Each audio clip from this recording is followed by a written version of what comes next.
Hello and welcome to Stork'd, the podcast in which we explore the many ways that people build and define family. This is your host, Julia, and today I have social media influencer Jen Worman with me of Red Souls and Red Wine.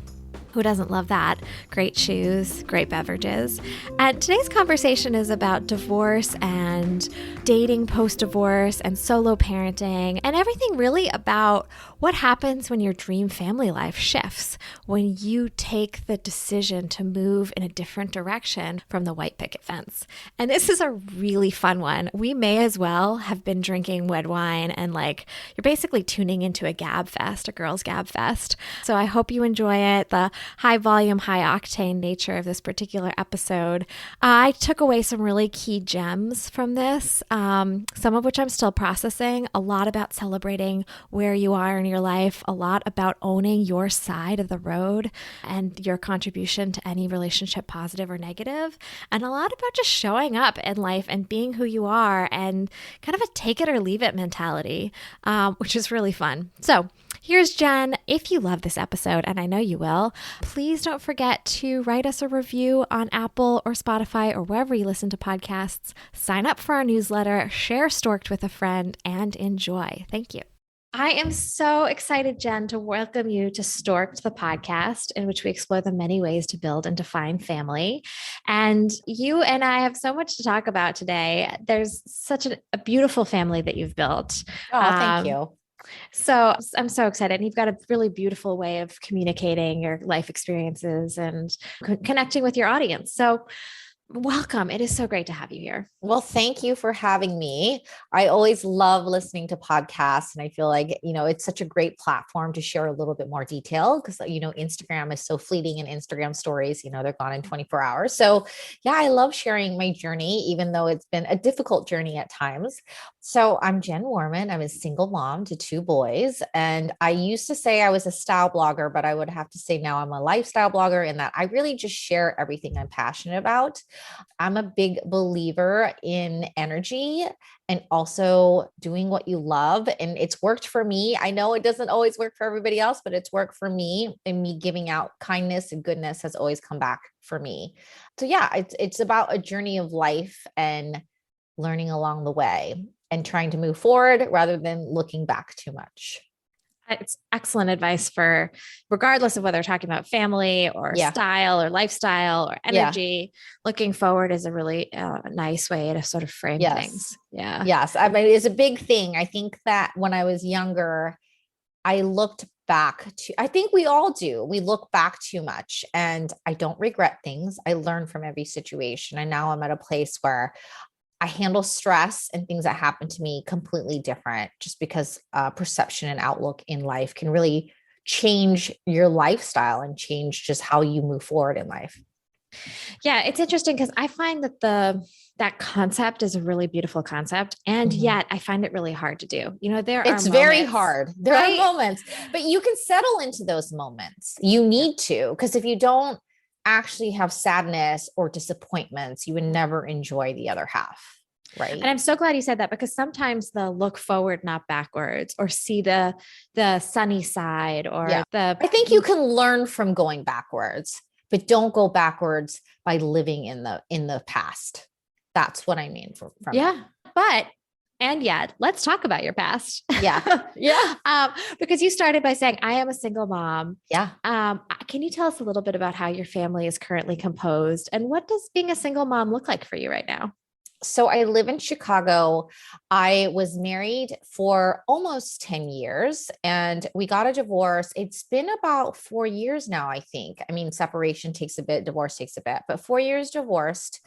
And I would say I spent the last 3.5 years really making sure my family was set. I was set. I was in a good mental place. I support myself fully by doing, social media. And I transitioned from owning another business into doing this full time. My ex-husband and I live probably 6 blocks away from each other. It was not an easy divorce.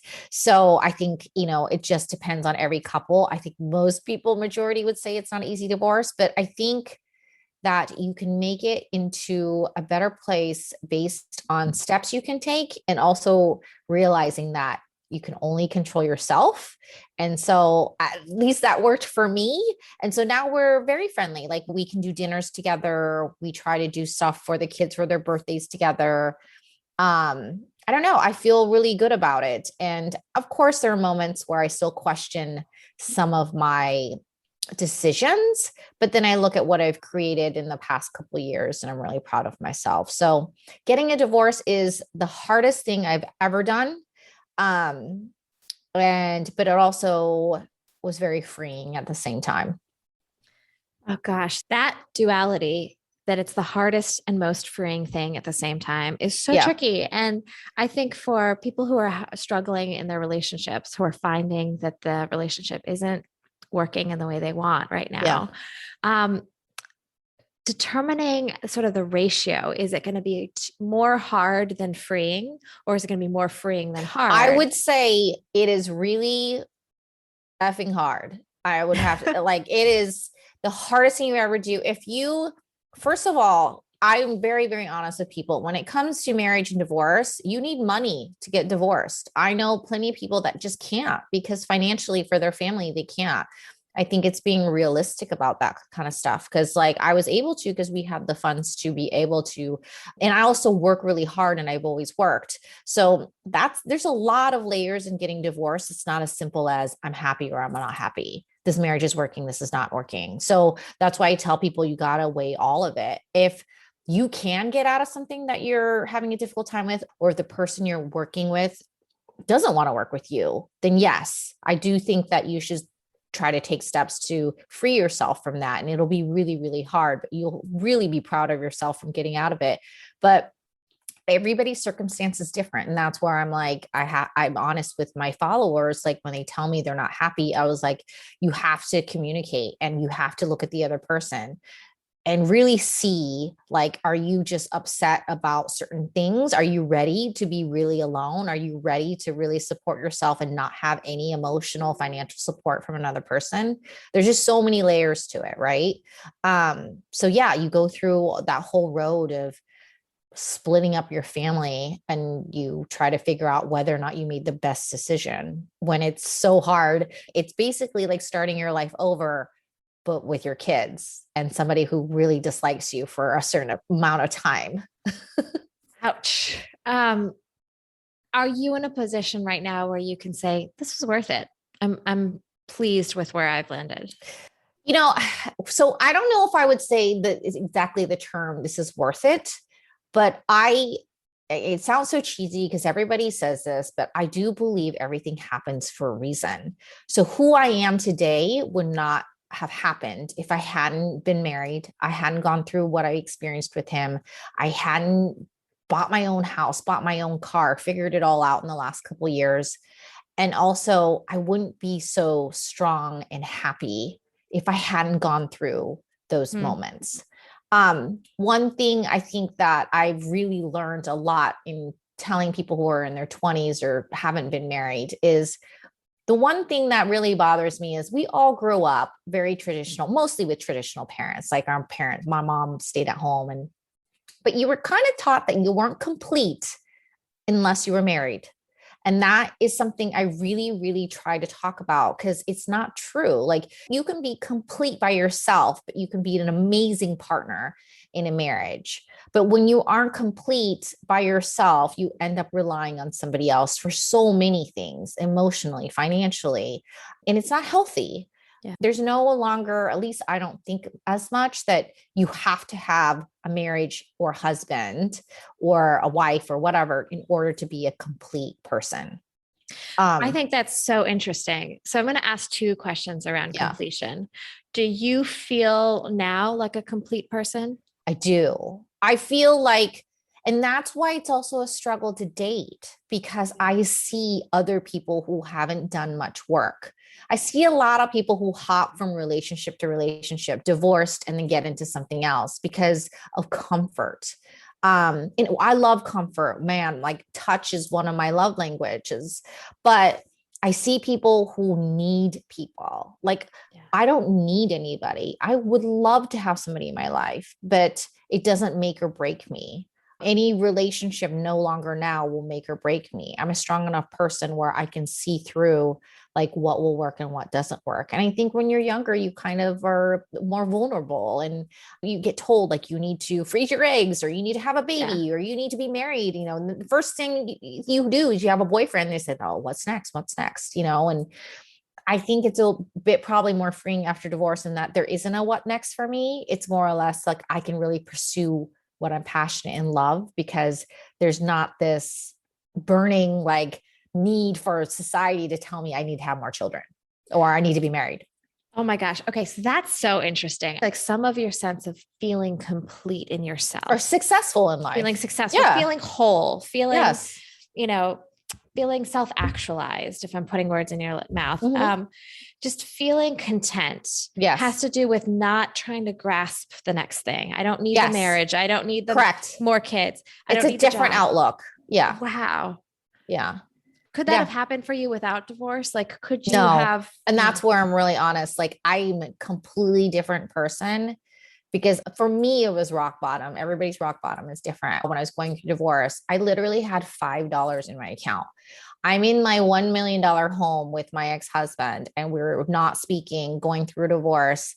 My attorney bills were piling up. I was faking my life. And that's the thing is like with Instagram, everything looks great. And I didn't announce my divorce till we were really going through the process and we moved out. But it was torture to have to pretend that my life was great, have $5 in my account, but I'm carrying a Chanel bag and I look amazing. Right. And so that's the thing is that like what people see isn't really what's going on. And I think that's a little bit the tough part about my job. So I just completely didn't talk about it. And at that point, I wasn't doing it full time, but my whole goal, and I'm very goal oriented, was I wrote down like what I needed to do to get to a place. And my biggest goal was to get to a place where my kids never felt like our lifestyle changed. And I was able to take my kid on a vacation every year, buy whatever I can for my kids and support myself. And it was just in my mind. I was like, I'm going to buy my place. I'm going to buy a car and we're going to be okay. And I finally felt that way last year. So it takes time. Yeah. It takes time. It took 3 years of me working really hard. And now I worry less about money. I still worry. Obviously, I don't have a salary. I don't have a corporation. I go month to month, with my brand deals. But yeah, I feel really, really strong. I also read. I love affirmations and manifestations. And those are all things that are new. And I would have to say COVID actually, I think for a lot of people did me well. Like I walked out of it actually a stronger person because I freaking had to homeschool my kids and work. And I still traveled, but also figure out how to support my home that I bought during COVID. And yeah, I figured out so many things that now I'm like, I believe I can handle most things that come my way. There's a sense of independence. Yes. Yeah. When you build something, and that's where I say it's freeing, knowing that like I can buy and do what I want in a reasonable way, but I don't have anyone telling me I can't. Right. And so, yeah, it's freeing. Not that anybody's spouse does say can't, but there is a sense of responsibility between the two when it comes to finances or decisions, right? And I don't need to talk to somebody else. I talk to myself. So you started by saying, I am a single mom. Yes. And you have identified that there's a co-parent involved. Yes. He's a great dad. I feel very lucky that not lucky, but I also knew when I selected him as my partner that he would be a great dad. It was one thing that was really important to me. And I don't know, I had a gut feeling that he would be. So it's so interesting because, you've talked about growing up expecting that having a partner was going to be really important. Yeah. And now also talking about the independence and sense of freedom that you have. And all of this feels like it's tied into this moniker single mom, which, back in the day had a different connotation than it does today. Can you tell us a little bit about your relationship to that term, that identity and how that's shifted? Gosh, I would say in the past, most people saw single moms probably in a negative light, right? Like, how did you not make it work? They think poor single mom. I think that luckily even though social media can be quite toxic for some people, I also think it's been quite freeing for some people to see that I can relate to this person. The notes I get the most, which I find so encouraging, is that they're like, I've been following you for a while and you just look so much happier. And it gives me hope that I can figure out how to be in that place. And so there's that sense of hope that I hope to give. It's just a single mom now, just I think is somebody who can successfully maneuver life, even if they are a single mom. And I don't think people look at it as a negative connotation anymore. I really like that. Successfully navigate life. Mm-hmm. And it's funny because the reason I bring it up is I think there's no good terms these days to identify people, right? So you and I both wear the title single mom. Yeah. And I've always struggled, right? I'm a single mom by choice. I've chosen to build a family independently. But you're also a single mom by choice because you've chosen to exit a marriage that wasn't working for you and enter a new phase of your life. And so, these terms are so limiting in that they don't quite capture the similarities, the differences, correct, the context in which we operate.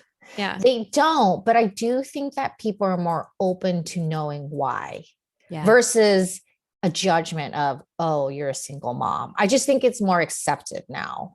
Yeah, totally. I think it's just more accepted now. And then a really interesting question now, I think in dating even, is people will ask like, oh, do you have 50-50 or not? It's so common now that people know to ask those questions about your custody with your children. Or, I mean, I will be really, really honest. When a man tells me that he gave away custody to his wife or he doesn't live close to his children, I personally do make a judgment, but that's also because whoever enters my life needs to be an amazing person that wants to be part of their life. Doesn't have to be a stepdad, doesn't have to be, but if you aren't close to your own kids, what would make you want to be an amazing person to my own? So that's how I view it.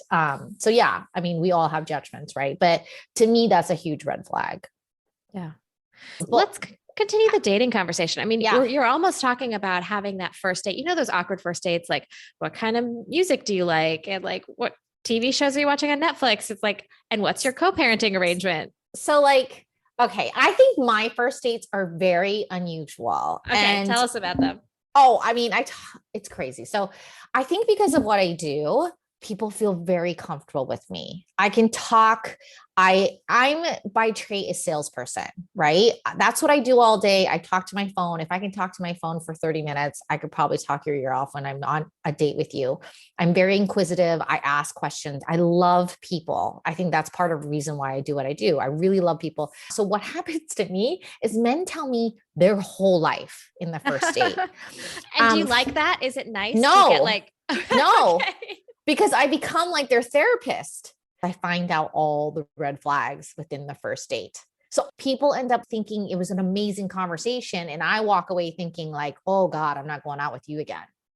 Yeah. So you've got this, like your bubbliness, your openness gives you access to the filter of whether or not you want to continue. I get a very unfiltered view of them. And I think because I do dress up, I do probably dress a little sexier on dates. Like it's starting to really bother me, but I mean, I'm used to it in life, but like men are like, especially first or second date, all they're thinking about is with their penis. Like they're like half listening but they're thinking like, when can I sleep with this person? Right. So even for me, I'm trying to filter through somebody that's looking for a relationship who actually means it versus just writes it on an app. Like they don't all want a relationship. They're all lying. Like they're all dating 5 people. Let's just be realistic. We're all talking to like a bunch of people, but I'm just trying to get over this hump because I have hurried physical interactions with people and then it didn't work out. And so I'm trying to find that balance. PSA to my parents' generation.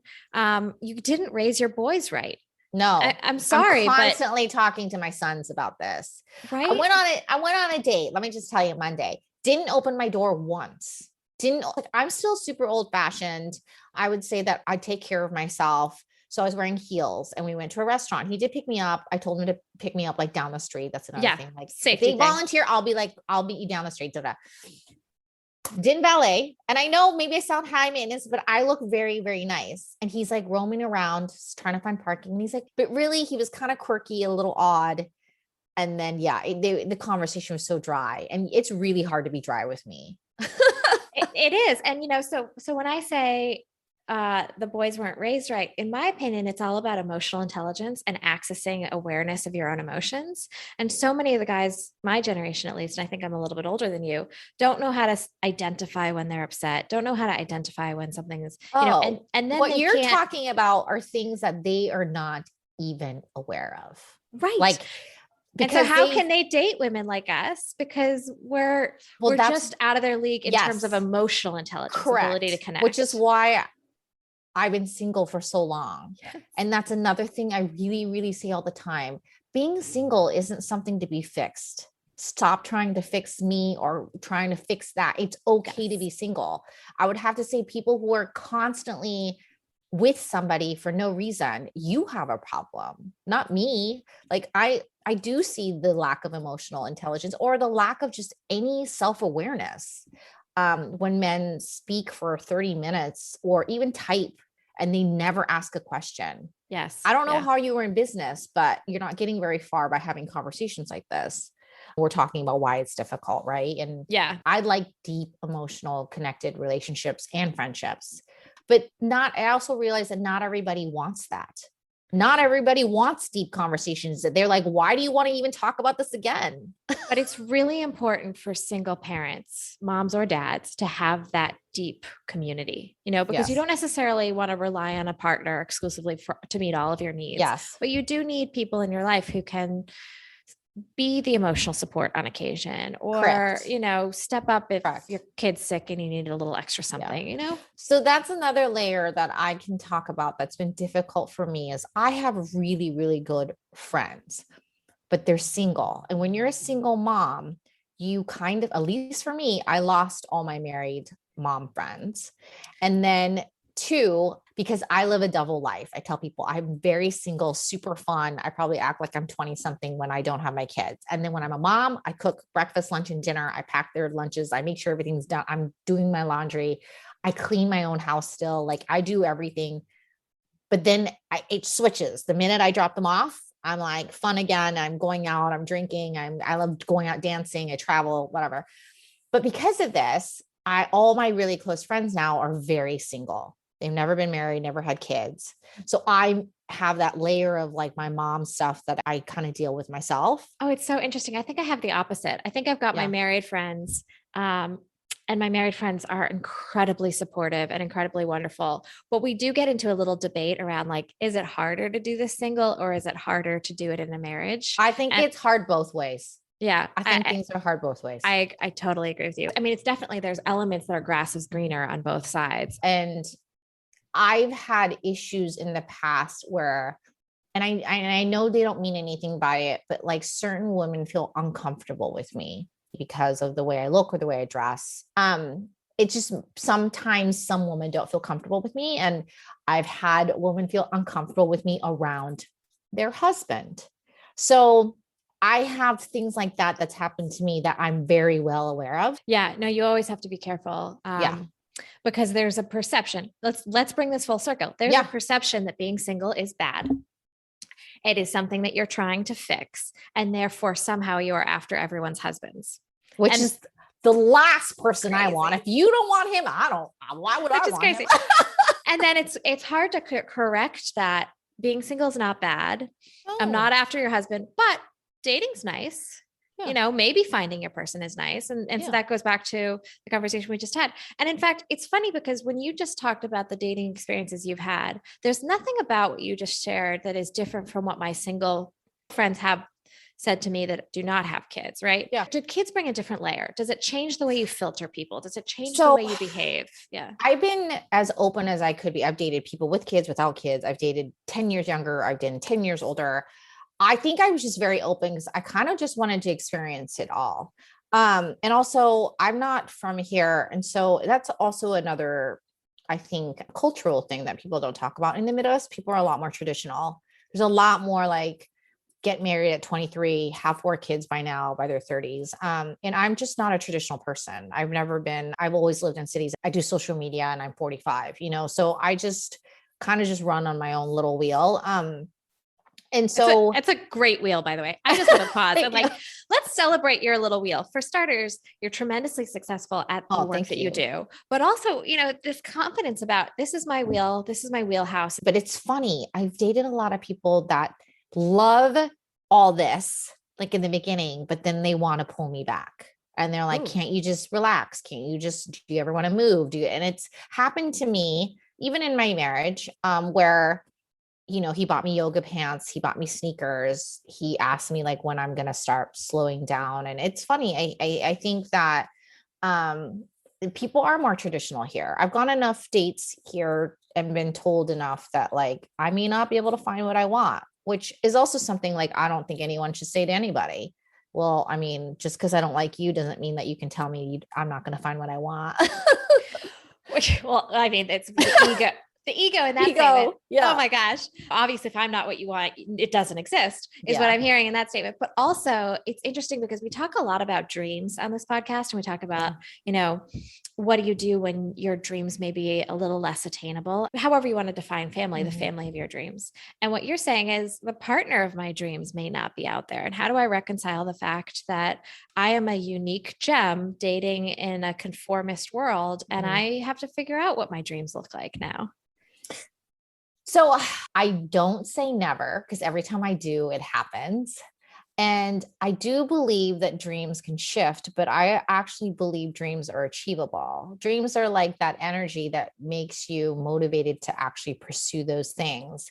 And I do think that from time to time, you should sit and look at your life and realize you've achieved some of your dreams. So when people say to me, like, I can't meet my dream partner, I think to myself, like, I still want to hope. I think hope is such a big thing, but I didn't expect ever my life would be where I am now. So if that could happen, who knows what's going to happen? But I really believe that no one should ever tell you can't do something, because they limit their own life. So they're trying to limit you. Absolutely. It's such a critical point to say we're limited by our own beliefs. Completely. We are our worst enemies. Yes. Okay. So tell me about your thoughts about the limitations of dreams. So this is the thing, is that you in every situation, you can make decisions, right? If you're in a marriage and the person's not working with you, and I've also learned that you can't control other people. I've been in relationships where I'm very controlling, and I've tried controlling, and I've tried telling, and I'm now at the very much like, I look at a person, I think this is it. I can't change this.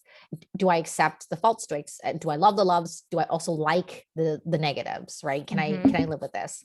But when it comes to being in a bad marriage, you can only figure out yourself. Is there anything you could do to improve it? And this is the things that I thought to myself. I think about my marriage, and I think about the fact that I didn't do things myself to improve it. I kept blaming him, and we were in this cycle, and I see it, and I don't want to be in that place anymore. I want to take responsibility for where my half was. And so in my divorce, I really do think about the things I did wrong versus what he did wrong, and why, I wanted a divorce. And so if what you do is not improving things, then your decision is, do I want to move on, or do I just want to accept who he is? And those are your decisions.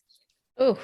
And so that's how I've been able to move forward. I don't even want to change anybody. I don't want anyone to change for me. I just want to know that I'm in a good situation with somebody who's also in a good situation.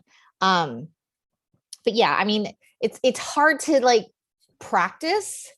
I used to worry. I used to not sleep at all. Like my ex-husband would wake up and I'm completely awake. Like I would cry, I would worry, I'd be on my phone. I was constantly looking up things and trying to figure out how to fix the marriage. And now I just completely am like, okay, what decisions can I make today? And what do I just let go?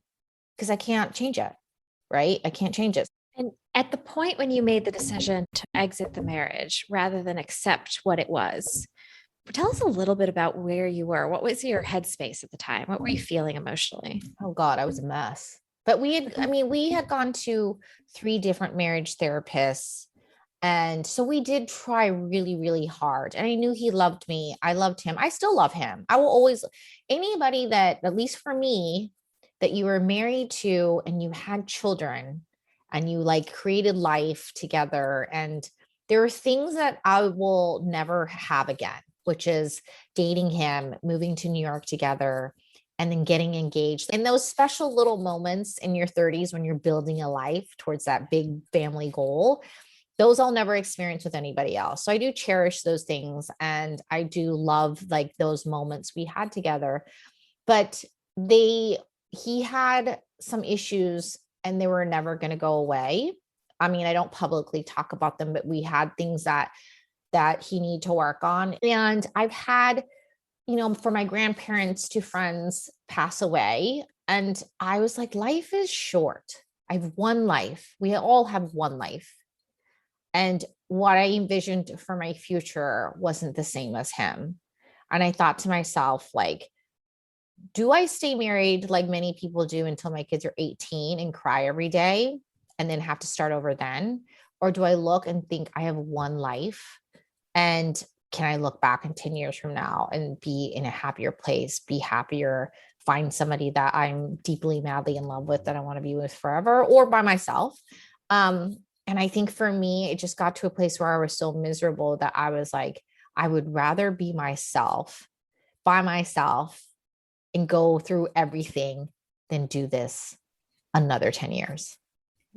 So you have to hit that moment. Everybody has that moment, whether or not it's a breakup or a divorce, you have that moment. It's something that clicks in your head. And for me, something happened and we took like a final trip and it wasn't working. I will never forget, I sat on a toilet in a restaurant and I said, I can't do this anymore. And we came back and then I just, I asked for separation. So for me, it's those moments. It took me a long time to get over. I'm very hard on myself. I felt like I failed. And I don't like failing. And I tend to succeed in everything I want to do. So being, asking for divorce to me was like a failure. But, it's also negative to say to yourself, really, it's just a learning that you have to go through. Yeah. And the kid thing I think is really important, because there's two different ways of looking at it. One is that it's healthier for the kids to have the stability until they're 18. And the other is that by witnessing parents who can hit that point of freedom, hit that point of independence, be joyful in their lives, that's the healthy thing for the kids. Do you have a perception either way? So my thing is, I'm a better mom, person, friend, daughter today because of my divorce, because I'm so much happier, I'm so much healthier, that my kids see that. And the fact that I went through COVID, homeschooled them, cooked them, I never cooked before. And I learned how to cook, and I make morning, breakfast, lunch, and dinner. I still pack them lunches and stuff for their school. I became like a better mom. And also, people might be scared about 50% less time with their kids. I actually feel like I enjoy like that time with them when I have them, because I only have them for that 1 week and then they go to their dads. It's just a different experience. And I do feel really lucky. My ex-husband and I, even going through divorce, we said to each other that our kids were number one. Not everybody has this. Our kids are number one. Whatever decisions we made was always for their happiness.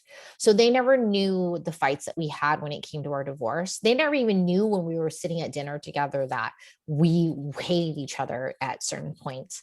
So we always put on a happy face, and now we do stuff and it's completely fine. But I would say that because my kids were, I think, 3 and 5, it actually made it a bit easier because they hadn't formulated this whole family unit as a semi-tween or an adult. And so for them, this has been their life. And that's the other thing, is I ask my kids questions. We have this thing at dinner where I say, what's your favorite thing about today? And is there anything you struggled with that we could help with? I talk to my kids like they're humans, like not little kids. And so we talk about this, and I ask them sometimes, like, are you okay still with our schedule, how we drop off? Like, it's just, I over communicate. And if they don't like something, they tell me.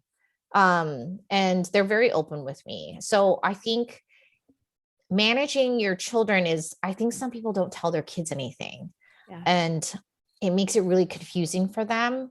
And I probably overextendedly tell them I love them and that I'm doing the best I can. And I just, even when I'm having bad days, I tell them I'm having a rough day, like mommy's stressed out because of this, just so they, I mean, I don't know if that's good or bad, but I want them to know the realities of it, that, you know, I still work and I need to make money and I need to, you know, have some time to do it when they're bothering me for their 10 million snack. But yeah, I think, I don't know, for me, I think communication is so important with your children.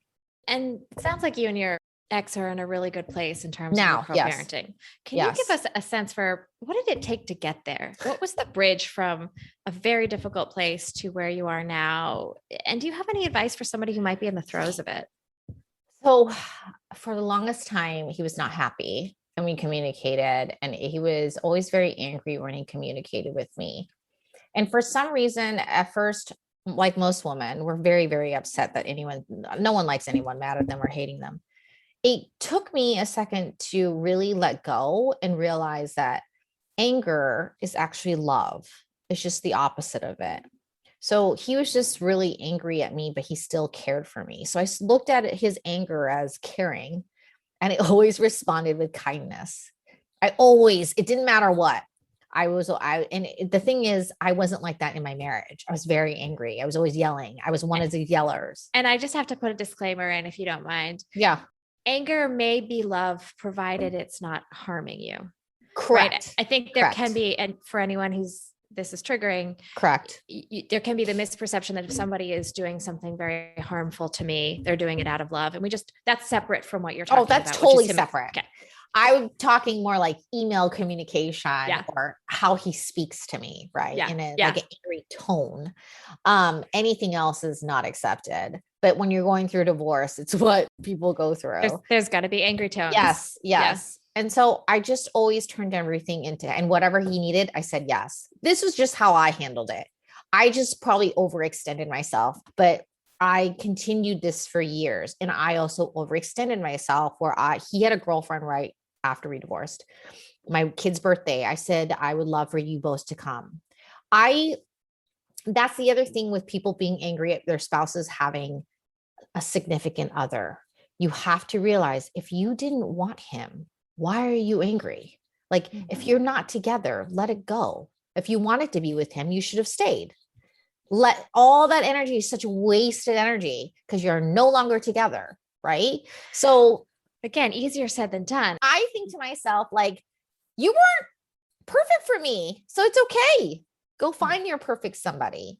And if one day, like J-Lo and Ben Affleck, you want to come back, we'll figure that out. But currently, I still see you as the same person. Yeah. But okay. So seeing your ex with a new partner, it sounds like that was an okay moment for you. What about seeing that new partner with your kids? That is probably my least favorite thing, but you know, I know him really well. I probably can't say much more about how they are, but he didn't have her close to them for a while. And she's still not a mother figure in that way. So, and I think that's the thing is I've worked on myself so much that I'm pretty confident. And I know that my kids will always see me as mom and no one will be able to replace me. He's been much happier with a partner than I think he would have been if he didn't have somebody. And then I also think it helped that I didn't have anybody for a long time permanently in my life. I think it made it easier for the man. I've always had this very unscientific feeling that men get lonelier than women, that we can be totally happy. Men are like children. Like they really are. That's why, like, in some ways, sometimes I think about having a partner, I have to take care of something else. It's probably such a bad way to look at it, but there's perks to it too, right? Like you wake up next to somebody who brings you coffee, hopefully, you know, and like that kind of stuff. P.S. prerequisite. If you're dating me, you're bringing me coffee. Oh yeah. Yeah, completely. For sure. So we've talked about so many wonderful things, and each one of these subjects you could dive into for hours. Is there anything we haven't talked about that you really want to make sure we connect on? Gosh, I mean, there are so many things. I think the X thing is what I get the most from my Yeah. followers. And it's, everybody's situation is completely different. So it's hard to navigate. I would say that just make sure, I think working on yourself is the number one thing. Let's talk about that for a second. If you had a follower or a listener or somebody who said, I'm going through this and I don't know how to work on myself so that I can navigate this momentous change in my life. Maybe it's a divorce, maybe it's something else. What's your advice? Gosh, I would first figure out, I think it just depends. Like, are they financially free? So I'm a huge list writer. I'm also a journaler. I write affirmations. They help me. And it also helps you to look back and see your progress. I would say you have to list out everything that you're worried about. And then that would help you navigate what's the number one thing you have to work on or you need to work on. Mine was getting financially set so that I didn't worry about money. I'm a huge money warrior. I mean, my parents are immigrants. I've seen things go up and down. My parents didn't have money when I first came, and they had a lot when I was graduated. It's fluctuated. So for me, I think lifestyle and making sure my kids were okay, and then me not having to depend on any man ever again was a big thing. So that was my number one thing. There's so many things that go along with financial freedom. And then love is probably what I'm focused on now, because I finally feel secure enough that I'm going to choose a partner because I love them and they're the same place as me. There's a couple things that I love Yeah. about what you just said, if you don't mind me just like Yeah. pressing on them. The first is celebrating, right? Yeah. Celebrating how far you've come. You've said that a Yes. couple times, and I'm Yes. such a believer So in that. that is part of self-care. Yeah. If you don't recognize where you've come from, you're just going to keep like driving yourself mad. Totally. And like, if you talked about this earlier, if you're constantly reaching for something and not saying, wait a minute, I'm actually really content with these things that I have, and there's this one area that I want to be different, then you constantly feel like you're not good enough or you're living in lack. Like Yes. things are not sufficient. And that's not a good feeling. I mean, it's something I used to be that person. I definitely make lofty goals. I have huge dreams. I definitely have people think that I'm crazy sometimes. I have huge dreams of what I want. But I have made myself in the last couple of years really look, and that's where writing helps, because I'll write it down. I'll look back at my goals and be like, oh my God, I already got there in 3 months. Yeah. And that's when I celebrate. And also, if you did decide to go through a divorce, congratulate yourself. Like, that's so hard to decide. It's the hardest thing anyone has to decide, or someone decided that for you and you don't want it. Well, look at, like I said, look at the facts and figure out what decisions you can make from that. Yeah. I mean, I think that's the thing, is sometimes somebody else deciding something like that could be the best decision in life for you. It's just, you didn't get to that place at the same time. That's great. What a wonderful way to end that, you celebrating the decisions that you can make, or accepting that if it's a decision that you don't have control over, there might be other decisions that you can control. Is really helpful. Yeah. The best things in life sometimes come from the hardest things you've ever had to experience. Oh, absolutely. Yeah. Absolutely. Well, one question I have for you is, having had multiple different styles of family, the nuclear white picket fence family where you've got a partner and 2 kids, and then now the family life that you've created with your kids as a single mom, and even maybe a future family that looks different down the road. How do you define family for yourself? Gosh, that's a hard question, because family is so different now. I mean, I think to me, like, family is just love. Whether it be with a partner, with your children, or not, with no children, with yourself, with a boyfriend, a girl. I think it's just love in general. I feel like family is such a broad term now, right? I love my family. It could be your parents. I know people who live at home with their parents. Gosh, I would say wherever and whoever you feel loved with is your family. Beautiful. Yeah. Jen, where can we find you if we want to know more about co-parenting, divorce, your lifestyle, business, who you are as a person, what you love and don't love, your passions? Where can we find you? Yeah, I'm on Instagram every single day at Red Souls, which is like shoes, SOLES, and red wine. And then my blog is Red Souls and Red Wine. So, and or you can Google Jennifer Worman and you'll find all the information online as well. That's great. Well, thank you so much for taking the time to chat with us about literally everything today. Thank you. I know I was all over the place. But that's life, right? Thank you. Thank you for having me. Absolutely. Thank you for listening to Stork'd with your host, Julia Carroll. This podcast is changing the conversation around the ways people define and create family. If you like what you hear, please support us by sharing with friends and following on Instagram at Stork'd_podcast. We also always appreciate it when you rate and review us wherever you listen to your favorite podcasts. For more information, visit storkedpodcast.com to sign up for our newsletter. That's STORKD podcast.com. California Cryobank is a full-service sperm bank specializing in frozen donor sperm, private semen analysis and cryopreservation, and directed donor services. California Cryobank has one of the largest and most diverse selections of sperm donors, and it makes the selection process a little easier with donor search filters and comprehensive donor profiles. These donor profiles include things like genetic test summaries, medical histories, personal essays, childhood and adult photos, and DNA ancestry reports. I am thrilled to share and extend a free Level 2 subscription to the California Cryobank Donor Catalog by using the promo code STORK'd, that's STORKD, at cryobank.com. You will receive free access for 90 days, which is an $145 value.